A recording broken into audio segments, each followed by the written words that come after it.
যে এই দোয়াটা যেটা আমি এখন শিখিয়ে দিচ্ছি আপনাকে, এই দোয়াটা জিবরাইল আলাইহিস সালাম রাসূলুল্লাহ সাল্লাল্লাহু আলাইহি ওয়াসাল্লামকে শিখিয়ে দিয়েছিলেন এবং রাসূলুল্লাহ সাল্লাল্লাহু আলাইহি ওয়াসাল্লাম এই দোয়াটা খালিদ বিন ওয়ালিদ রাদিয়াল্লাহু আনহুকে শিখিয়ে দিয়েছিলেন। শোনার এবং শেখার খুব আগ্রহ ছিল, তা আমি লিখে নিচ্ছিলাম এবং নোট করছিলাম। এই দোয়াটা যদি আপনারা পড়তে পারেন, ভবিষ্যতের যে কোনো শঙ্কা, আশঙ্কা, বিপদ আপদ, বালা মুসিবত, এই বিষয়গুলোর ব্যাপারে আল্লাহর পক্ষ থেকে একটা সাকিনা এবং সুকুন হৃদয় নাজিল হবে। একটু বড়, যেহেতু এখানে তালেব ইলমগণ অনেক, তারা তো শুনলেই মুখস্থ করতে পারবেন, তাই আমি নোট করে আনছি। এবং জ্ঞান তো লুকিয়ে রেখেও লাভ নাই, প্রচার করলেই লাভ, আপনারা আমল করলে আমি নাকি পাবো ইনশাআল্লাহ।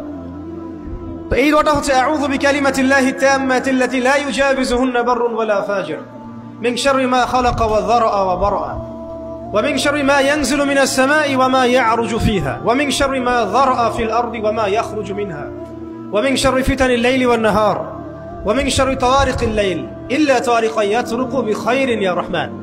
এই দোয়াটার উপর আমল করতে থাকেন, দেখেন ভবিষ্যতের আশঙ্কা দূর হয়ে যাবে ইনশাআল্লাহ। আল্লাহ পাক আমরা সবাইকে 4টা গুণ হাসিল করার তৌফিক দান করেন।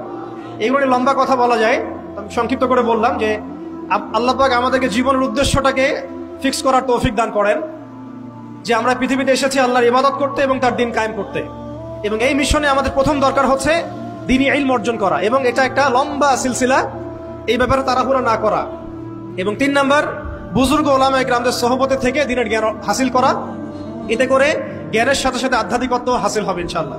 আর আধ্যাত্মিকত্ব হাসিল না হলে বাইরের চোখ দিয়ে যদি আমরা দেখি, তাহলে এই বিশ্বটাকে চিনতে, বুঝতে এবং সমাধান বের করতে আমরা বেগ পাবো। এবং কোনো কোনো ক্ষেত্রে আমরা সত্যকে মিথ্যা মনে করতে পারি, মিথ্যাকে সত্য মনে করতে পারি।